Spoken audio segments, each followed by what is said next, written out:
Long before the skies were ruled by science, before flight was understood, before gods faded into stories, there was a bird so powerful, so divine, that even the gods bowed before it.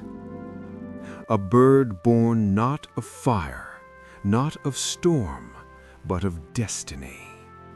Its name was Garuda. In ancient Hindu mythology, Garuda is not merely a creature. He is a symbol, a protector, a divine force of justice. Unlike other mythical birds, Garuda does not hide in shadows. He flies openly across the heavens, radiant, fearless, unchallenged. Garuda's story begins with a tale of rivalry and suffering. His father was the sage Kashyapa, and his mother was Vinata. Vinata had a sister, Kadru, the mother of serpents, the Nagas. Through fate and deception, Vinata became enslaved to Kadru, and Garuda, though unborn, inherited his mother's suffering.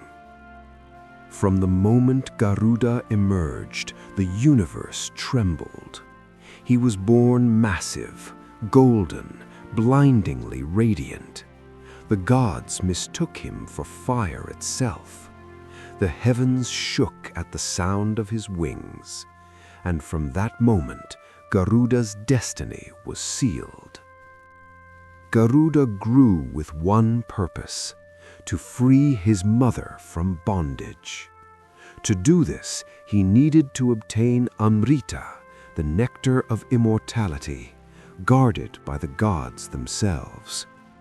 What followed was not a battle, but a display of absolute power.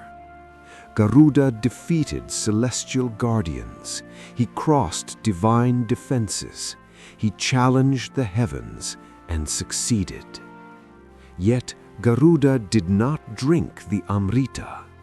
This is what separates him from all others. Instead of seeking immortality, Garuda chose honor. He negotiated with the gods, returned the nectar, and freed his mother. Because Garuda was never driven by greed, he was driven by dharma, righteousness. Impressed by his strength and virtue, the god Vishnu chose Garuda as his divine mount. From that moment onward, Garuda became the king of birds. Where Vishnu went, Garuda carried him. Across worlds, across time, across the universe itself. Garuda is described as having a human body and the wings, beak, and talons of a great eagle. His feathers shine like gold. His wings darken the sky. His eyes burn with divine intelligence. When Garuda flies, even the wind obeys. One of Garuda's most defining traits is his eternal enmity with serpents. In ancient Hindu mythology, Garuda is the natural enemy of the Nagas. Serpents represent fear, poison, chaos. Garuda represents clarity, speed, and divine order. Where Garuda appears, serpents flee. This symbolism runs deep. Garuda is often associated with victory over evil, freedom from fear, and protection against darkness. Even today, Garuda symbols are used as spiritual guardians.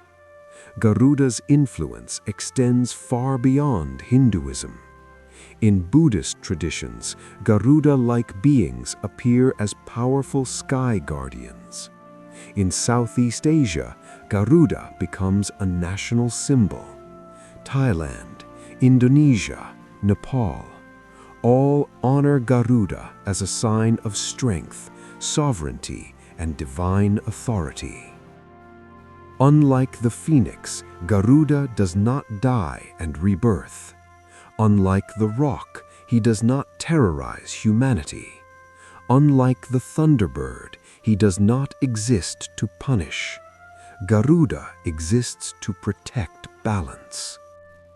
Some scholars believe Garuda may have been inspired by encounters with large birds of prey, golden eagles, vultures, massive raptors soaring over ancient landscapes. To early civilizations, such creatures would have seemed divine. But Garuda is more than inspiration. He is a spiritual archetype. The idea that power and morality can coexist, that strength does not require cruelty, that freedom is worth any sacrifice. In ancient art, Garuda is often shown crushing serpents beneath his feet. This is not violence, it is symbolism, the triumph of light over darkness, order over chaos, truth over fear. Even today, Garuda remains alive in temples, scriptures, and rituals.